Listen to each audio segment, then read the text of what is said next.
히브리서 2장 10절부터 18절에 있는 말씀을 가지고 우리 곁에 가까이 오신 예수님, 이런 말씀으로 함께 은혜를 나누도록 하겠습니다. 우리가 예수 그리스도의 신분을 말할 때 보통 두 가지를 말합니다. 첫 번째는 그리스도의 비하입니다. 두 번째는 그리스도의 승기입니다.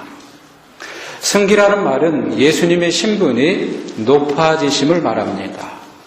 이 승기에는 네 가지가 있습니다.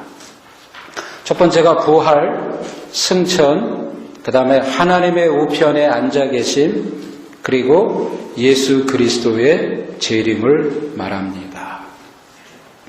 비하라는 말은 승기의 반대말로 예수님의 신분이 낮아지셨다는 것을 말합니다. 예수 그리스도는 본래 하나님의 본체이셨고 예수님은 하나님과 동등한 그런 위치에 계셨던 분이셨습니다. 그런데 예수님은 자기 스스로 비우셨습니다.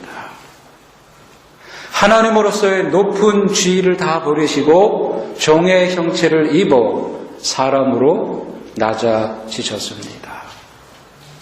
완전한 사람이 되어서 하나님과 사람의 요구에 모든 것에 순종하셨고 드디어 십자가에 죽기까지 복종하셨습니다. 그래서 이 예수님의 낮아지신 신분을 우리가 보통 5가지로 설명하고 있습니다. 첫 번째는 성육신입니다. 하나님의 유일하신 아들이신 예수님이 성령으로 잉태하여 동정녀 마리아의 몸에서 태어나 이 땅에 오신 사건을 말하는 것입니다. 두 번째는 그리스도의 고난을 말합니다. 예수님은 인간의 몸을 입고 이 땅에 오셔서 사탄의 시험도 받으시고 백성들에게 모욕과 그리고 멸시를 받으시고 슬픔을 당하셨습니다. 뿐만 아니라 찔림과 상함을 입으셨습니다. 더 나아가서 채찍에 맞으시고 많은 질거를 겪으셨고 줄이고 목마름을 당하셨습니다. 그리고 하나님과 사람들에게 버림을 당하셨습니다. 세 번째는 십자가입니다. 예수님은 당시에 정치, 종교, 사회 그리고 민족들로부터 버림을 받으셨을 뿐만 아니라 십자가에서 예수님은 영혼과 육체의 고난을 받으셨습니다. 결국 십자가는 예수님의 비하의 중심이 되셨습니다. 네 번째는 그리스도의 죽음입니다. 죽음은 죄의 결과를 말합니다. 예수님은 죄가 없으신 분임에도 불구하고 죄의 결과인 죽음을 당하시기까지 자신을 낮추셨습니다. 다섯 번째로 장사 지내셨습니다. 무덤은 몸을 가진 사람이 내려갈 수 있는 가장 낮은 위치입니다. 예수님은 무덤에 묻히심으로써 인간의 가장 낮은 자리에까지 낮아지셨습니다. 이보다 더 낮아질 수 없습니다. 그래서 사람의 가장 낮은 위치에까지 낮아지는 겸손의 본을 보여주셨습니다. 우리가 신학적으로 이 5가지를 그리스도의 비하라고 말하는 것입니다. 오늘 말씀은 이 5가지 그리스도의 비하 중에서 성육신 사건을 자세하게 말씀해 주고 있습니다. 이 인카네이션, 이 성육신 사건을 우리가 좀 더 쉽게 설명을 하면 하나님이 우리와 함께 호흡하기 위해서 우리 곁에 가까이 찾아오신 사건입니다. 많은 사람들이 하나님이 멀리 계시다고 생각합니다. 하나님이 너무 멀리 계시기 때문에 보이지도 않고 만질 수도 없고 체험할 수 없는 존재라고 생각합니다. 그러나 예수님이 성육신 하심으로 말미암아 오늘 내 곁에 가까이 오셔서 나와 함께 거하시고 나와 함께 호흡한다는 놀라운 사실입니다. 이사야 선지자는 이것을 임마누엘, God with us, 하나님이 우리와 함께 하신다고 표현을 했습니다. 하나님의 아들이신 예수 그리스도가 우리와 함께 하시기 위해서 성육신 하셨습니다. 얼마나 위대한 축복입니까? 오늘 하나님의 아들이신 예수님이 우리에게 이 큰 구원을 주시기 위해서 어떤 방법을 택해서 우리를 구원해 주셨냐면 바로 이 성육신 사건을 통해서 우리를 구원해 주셨다는 엄청난 말씀입니다. 10절 말씀을 보시게 되면 그러므로 만물이 그를 위하고 또한 그로 말미암은 이가 많은 아들들을 이끌어 영광에 들어가게 하시는 일에 그들의 구원의 창시자를 고난을 통하여 온전하게 하심이 합당하도다. 이 말씀은 하나님의 유일하신 아들이신 예수님이 인간의 몸을 입고 이 땅에 오셔서 십자가의 고난 받으심으로 많은 사람들을 어떻게 해요? 영광으로 들어가게 하는 길, 즉 구원의 길을 여는 구원의 창시자가 되셨다는 말씀입니다. 그래서 예수님이 인간이 되셔야만 했다고 하는 것입니다. 오늘 말씀에서 이 예수 그리스도의 이 성육신 사건이 세 가지 차원에서 이루어졌다고 오늘 히브리서 2장은 우리들에게 증거해 주고 있습니다. 첫 번째는 예수님은 근원에 있어서 인간이 되셨음을 말씀합니다. 11절 말씀을 보시게 되면 거룩하게 하시는 이와 거룩하게 함을 입은 자들이 다 한 근원에서 난지라. 거룩하게 하시는 자가 누구입니까? 예수님을 말하는 것입니다. 그러면 거룩함을 입은 자는 누구를 말하는 것입니까? 우리 성도들을 말하는 것입니다. 예수 그리스도와 우리 성도들이 한 근원에서 났다고 말씀합니다. 한 근원에서 났다는 말은 헬라어로 헤노스라는 말인데 이것은 오리진이라고 설명할 수 있습니다. 이것은 기원이라고 우리가 설명할 수 있습니다.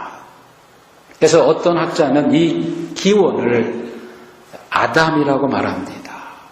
왜냐하면 모든 인간은 다 아담으로부터 나왔기 때문입니다. 또 어떤 신학자는 아브라함이라고 말합니다.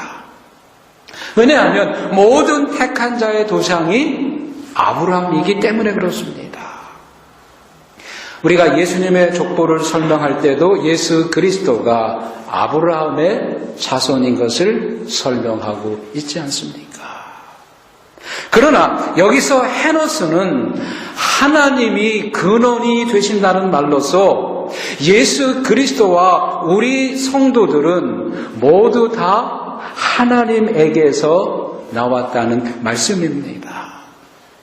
그러므로 오늘 말씀이 강조하는 것은 예수 그리스도나 우리 성도들은 동일한 인성을 가진, 동일한 근원을 가진 존재라는 사실입니다. 어떻게 하나님이신 그분이 우리와 똑같이 이 땅에 태어나셔서 성장하며 자라면서 인간처럼 살 수 있었을까요? 이것이 바로 인카네이션, 성육신이 우리에게 보여주는 신비로운 비밀 중에 하나인 것입니다. 두 번째는 예수님은 칭호에 있어서 인간이 되셨음을 말씀합니다. 11절 말씀을 보시게 되면 그러므로 형제라 부르시기를 부끄러워하지 아니하시고. 자, 예수님은 자신을 어떻게 부르고 있습니까? 형제라고 부릅니다. 얼마나 마음에 감동이 되고 감격이 되는지 알 수가 없습니다. 어떻게 높으신 하나님의 아들이 영광과 존귀를 받으시기에 합당하신 창조주가 미천한 나를 향해서 You are my brother, You are my sister. 너는 나의 형제다, 너는 나의 자매라고 부르고 있습니다. 12절 말씀을 보시게 되면 내가 주의 이름을 내 형제들에게 선포하고 내가 주를 교회 중에서 찬송하리로다. 이 말씀은 예수님은 구원받은 백성들 앞에서 우리를 향해서 형제 자매라고 부르기를 즐거워하고 자랑하고 찬송하기를 원하신다는 말씀입니다. 여러분, 감동이 되지 않습니까?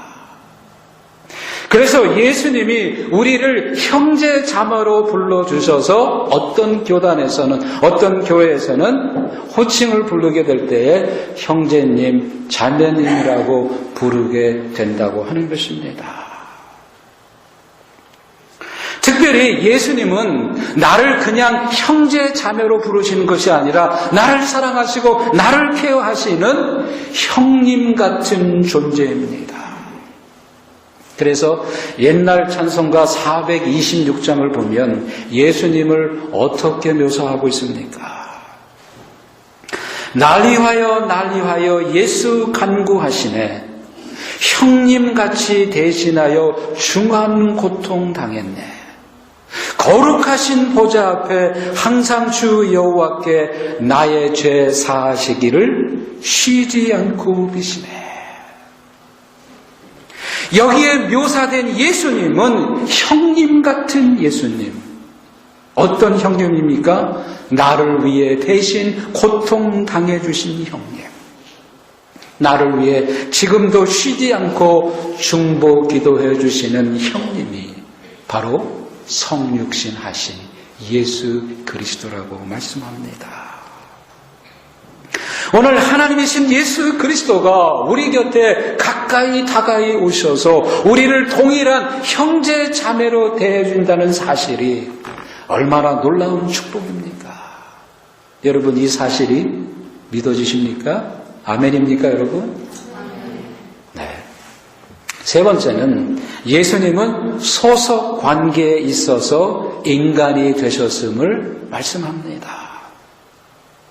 14절 말씀을 보시게 되면 자녀들은 혈과 육에 속하였음에 그도 또한 같은 모양으로 혈과 육을 함께 지니시면. 자, 오늘 예수님을 묘사할 때 어떻게 묘사하고 있습니까? 혈과 육에 속하였다고 말씀합니다. 혈과 육이라는 말은 한 부모 밑에서 피를 나는 형제 자매 관계라는 말씀입니다. 이것은 예수님과 우리가 피를 나눈 관계가 되었다는 말씀입니다. 예수님의 인성은 우리와 똑같다는 말씀입니다. 완전한 인간이 되셨다는 말씀입니다. 그러므로 오늘 이 예수님의 성육신 사건은 근원에 있어서, 칭호에 있어서, 소속 관계에 있어서도 완전한 인간이 되셨다고 오늘 성경이 증거해 주고 있습니다. 왜 하나님의 유일하신 아들이 성육신 하신 이유가 무엇입니까? 십자가에 고난 받으셔서 우리를 구원해 주시기 위함입니다. 많은 사람들이 하나님을 믿는다고 말하는데 오늘 이 성육신 하신 예수님을 실제적인 우리의 삶 가운데서 체험하지 못하고 산다면 우리는 온전한 신앙생활을 하고 있는 것이 아닙니다. 참된 신앙은 내 곁에 가까이 오셔서 예수 그리스도가 나를 이렇게 사랑하셨고 나를 위해 친히 물과 피를 쏟아주신 이 성육신하신 예수 그리스도를 우리가 가까이 체험하며 그분의 임재와 능력 가운데 사는 삶이라고 하는 것입니다. 오늘 성육신 하신 예수 그리스도가 우리 곁에 가까이 계시면 오늘 우리는 어떤 축복을 받고 우리가 어떻게 승리할 수 있는지 오늘 이 말씀을 통해서 은혜 받고 승리하는 우리 새롬교회 성도님들 되시기를 주님의 이름으로 축원합니다. 첫 번째는 예수님이 우리와 함께 하시면 마귀가 넘보지 못합니다. 오늘 여기 14절 말씀을 보시게 되면 죽음을 통하여 죽음의 세력을 잡은 자 곧 마귀를 멸하시며, 마귀를 멸한다는 말은 마귀 존재 자체를 완전히 제거한다는 말이 아닙니다.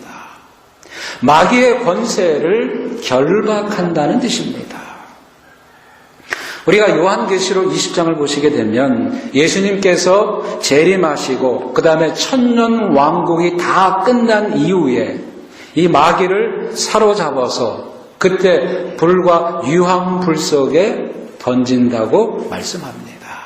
그러나 아직은 때가 아닙니다. 그래서 에베소서 2장 2절 말씀을 보시게 되면 공중의 권세 잡은 자를 따랐으니, 지금은 사탄 마귀가 결박된 상태이지 완전히 제거된 상태가 아닙니다. 그래서 우리가 이 세상을 보게 되면 아직도 악한 자들이 역사하고 있고 악이 난무하는 현상을 볼 수 있습니다.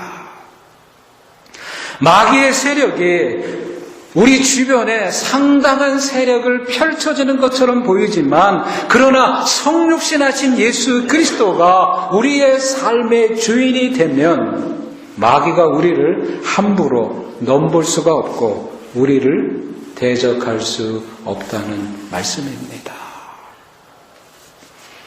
여러분, 우리 인간은 사실 질그릇처럼 연약합니다. 잘 깨지기 쉽습니다. 만약 우리가 사탄 마귀와 1대1로 싸운다면 게임이 안 됩니다. 우리는 상대할 수 없습니다. 그런데 우리는 무엇을 소유한 사람들입니까? 예수님의 이름과 예수님의 권세를 소유한 사람들입니다. 그래서 요한복음 1장 12절 말씀을 보시게 되면 영접하는 자, 곧 그 이름을 믿는 자들에게는 하나님의 자녀가 되는 권세를 주셨다. 예수님의 권세와 예수님의 능력이 우리 안에 있기 때문에, 우리와 함께 하시기 때문에 마귀의 권세가 아무리 막강하다고 할지라도 오늘 우리는 이 마귀의 권세를 물리치고 승리하게 될 줄로 믿습니다. 이것이 바로 성육신하신 예수님이 우리와 함께 할 때 우리에게 주어지는 놀라운 축복인 줄로 믿습니다. 두 번째는 예수님이 함께 하시면 죽음의 공포에서 자유케 하십니다. 15절 말씀을 보시게 되면 또 죽기를 무서워함으로 한평생 매여 종노릇하는 모든 자들을 놓아주려 하심이니, 오늘 이 성육신하신 예수님은 죽음으로부터 종노릇하는 우리를 구원해 주시고 자유케 해 주신다고 말씀해 주고 있습니다. 오늘 우리의 삶을 가장 두렵게 만드는 원천은 죽음이라고 하는 것입니다. 오늘 우리의 삶에 절망을 가져오고 우리의 삶을 허무하게 만들고 우리의 삶 속에 염려와 근심 속에 사로잡히게 하는 것이 바로 죽음의 두려움이라고 하는 것입니다. 우리가 오늘 이 죽음의 문제를 해결하지 않는 한 우리는 죽음의 두려움의 공포에서 결코 벗어날 수 없습니다. 그런데 예수님이 나의 삶의 중심에 들어오는 순간 죽음은 정복되었고 죽음이 나에게 가져다주는 모든 두려움에서부터 우리는 자유케 될 줄로 믿습니다. 세 번째는 예수님이 함께 하시면 택한 자를 구원해 주십니다. 오늘 여기 16절 말씀을 보시게 되면 이는 확실히 천사들을 붙들어 주려 하심이 아니요 오직 아브라함의 자손을 붙들어 주려 하심이라. 붙들어 준다는 말은 헬라어로 에필람바 네타이라는 말인데 이것은 3인칭 현재 동사로서 도와주다, 그 다음에 구원해주다, 확 붙들어 준다는 뜻입니다. 그렇다면 여기서 아브라함의 자손은 누구를 말하는 것입니까? 믿음으로 의롭다함을 받은, 예수님의 부르심을 받은 우리 성도들을 말하는 것입니다.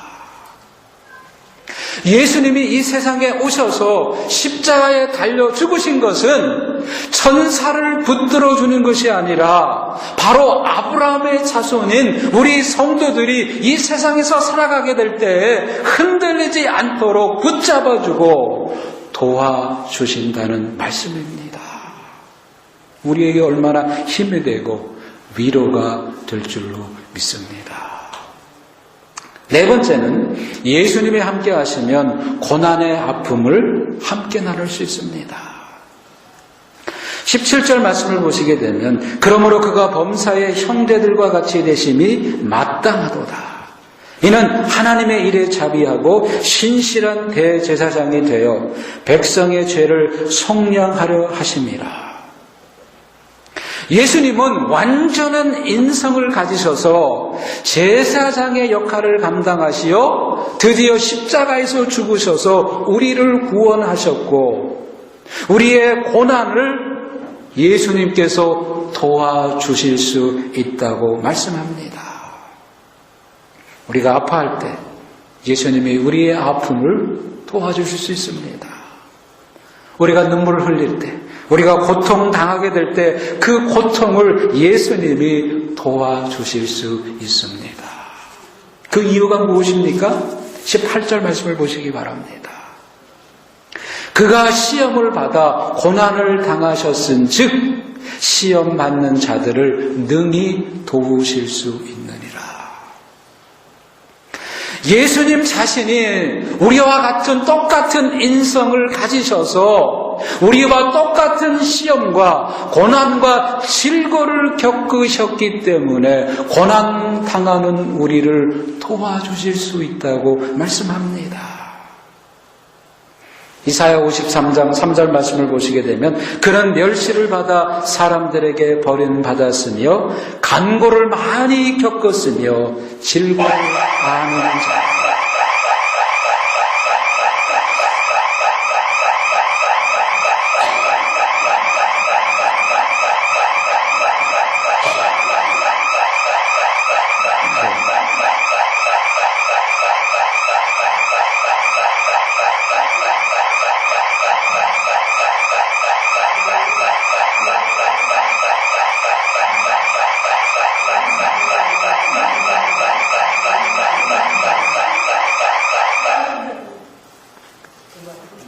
네, 감사합니다. 자, 이사야 53장 3절 말씀. 그는 멸시를 받아 사람들에게 버림받았으며 간고를 많이 겪었으며 질고를 아는 자라. 이 말씀은 예수님은 슬픔이 무엇인지 자기 스스로 경험했기 때문에 슬픔 가운데 우는 성도들을 위로하실 수 있습니다. 예수님은 굶주림의 고통이 무엇인지 아시는 분이시기 때문에 굶주리며 먹지 못하는 사람들을 이해하시고 도와주실 수 있습니다. 예수님은 창에 찔리시고 사랑하는 자들에게 배신당하고 버림받은 고통을 경험한 사람이기 때문에 사람들에게 상처받고 버림받은 우리의 아픔과 고통을 위로할 수 있고 얼마든지 도와주실 수 있습니다. 이와 같이 나의 아픔을 아시는 주님, 나의 고통을 함께 나눌 수 있는 주님, 그분이 지금 내 곁에 가까이 계셔서 나를 위로해 주시고 나를 붙잡아 주시고 나를 돕고 계신다는 사실을 생각하게 될 때 얼마나 기쁘고 얼마나 감사한지 모릅니다. 오래전에 빌리그람 목사님이 이 아이젠하워 대통령이 이제 대통령직에서 은퇴를 하고 노년이 되었을 때 그 가정을 방문한 적이 있었다고 합니다. 이 아이젠하워 대통령은 여러분들이 잘 아시는 대로 세계 제2차 대전의 영웅이었고 가장 존경받는 역전의 용사라고 말할 수 있습니다. 이제 나이가 먹어 노년이 된 이제 아이젠하워를 방문해서 서로 대화하는 중에 빌리그람 목사님이 이런 질문을 했다고 합니다. 당신이 가장 힘들어할 때 하나님 앞에 부르는 찬송이 혹시 있습니까? 하고 물었더니 그때 이 아이젠하워 대통령이 주저없이 우리가 아까 불렀던 찬송가 369장이라고 말합니다. 죄짐 맡은 우리 구주 어찌 좋은 친구인지. 여러분, 자기는 지금까지 평생을 살아오면서 때때로 영광의 날도 있었고 고통과 수치의 날도 경험했고 자기를 사랑하는 사람, 자기를 반대하는 사람들도 만났고 인생에서 성공도 해봤고 실패의 순간도 있었다고 말합니다. 그러나 이 모든 인생의 과정 속에서 단 한 번도 변치 않으시고 끝까지 내 편이 되어서 나를 도왔던 친구는 오직 예수 그리스도 한 분밖에 없다고 고백을 했습니다. 사랑하는 성도 여러분, 바로 이 예수님이 오늘 우리들의 참 친구가 되시고 오늘 우리 곁에 가까이 찾아오신 바로 성육신하신 하나님의 유일하신 아들이신 예수 그리스도이십니다. 우리 모두에게 이런 참된 친구가 필요합니다. 청나라 시대 때 아주 유명한 사회가였던 정판교라는 사람이 자기 스승에게 물었다고 합니다. 선생님, 친구란 무엇입니까? 친구란 어떤 사람입니까? 그러자 그 스승님이 4가지 종류의 친구를 말했다고 합니다. 첫 번째는 꽃과 같은 친구입니다. 꽃이 피어서 예쁠 때에는 그 아름다움의 찬사를 아끼지 않습니다. 그러나 꽃이 지나고 나면 돌아보는 사람 하나도 없듯이 자기가 좋을 때만 찾아오는 친구가 바로 꽃과 같은 친구라고 말합니다. 두 번째는 저울과 같은 친구입니다. 여러분, 저울이라고 하는 것은 무게에 따라서 이쪽으로 혹은 저쪽으로 움직입니다. 그와 같이 나에게 이익이 있는가, 나에게 이익이 없는가를 따져보고 이익이 큰 쪽으로만 움직이는 친구가 바로 저울과 같은 친구라고 말합니다. 셋째는 산과 같은 친구입니다.